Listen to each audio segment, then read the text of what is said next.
He studied for 12 hours straight. Every page, every note, every practice answer. But the moment he opened the exam paper, his mind went completely blank. And what happened next shocked even his teacher. Anton grew up in a small town in northern England. His father worked factory shifts. His mother cleaned offices at night. They never complained, but Anton saw everything. The exhaustion in his father's face every evening, the rough, cold hands of his mother after long shifts. When he was 12, he made a quiet promise to himself: "I will make their life better." That promise carried him all the way to university, the first person in his entire family to go. His mother cried the day he left. Happy tears, she said. But university was not what Anton expected. The other students seemed to belong there in a way Anton never did. They spoke with confidence. They knew the right people.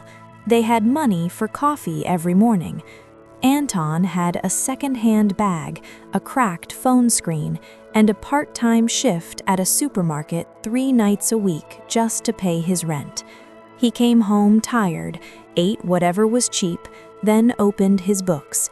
He told himself it would be worth it, but his grades were slipping, not because he wasn't smart, but because he was always running on empty. Final exams were getting closer, and Anton was more exhausted than he had ever been. One bad exam away from losing everything he worked for. He never told anyone, not his parents, not his friends. No one knew how close he was to breaking. He just kept going, alone. By third year, everything depended on one final exam, so he did what he always did. He pushed through the night. Cold coffee, shaking hands, pages of notes. When morning came, he splashed water on his face, put on his jacket, and walked to the exam hall. He sat down. He opened the paper, and his mind went completely blank. The questions looked familiar, but felt far away, like he was reading through glass. Panic started rising in his chest. He searched his memory for something, anything. Nothing came. 3 hours later, he walked out of the exam hall.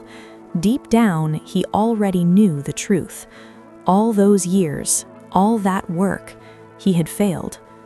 Anton sat on a bench outside the university. Students walked past him, laughing, talking about summer plans. Nobody noticed him. The campus felt strangely bright, like the world was moving on without him. That evening, he called his mother. "How did it go?" she asked. Her voice was full of hope. Anton couldn't speak for a moment. His throat tightened. "I failed, Mum." Silence filled the line. For a few seconds, neither of them said anything. Then she spoke softly. "Come home, Anton." Anton expected disappointment when he got home. He expected his father to look away. Silence at the dinner table.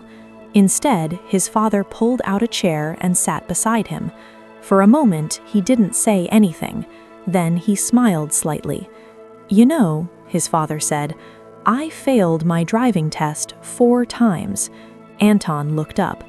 4 times, his father repeated. Everyone laughed. "Your grandfather said I was wasting money." He leaned back in his chair. "But the 5th time, I passed." Anton stayed quiet, listening. "And a year later," his father continued, "I was the one who drove your grandfather to the hospital when he had his heart attack." He paused. The room was quiet. Maybe those 4 failures were preparing me for that one moment. His father placed a hand on Anton's shoulder.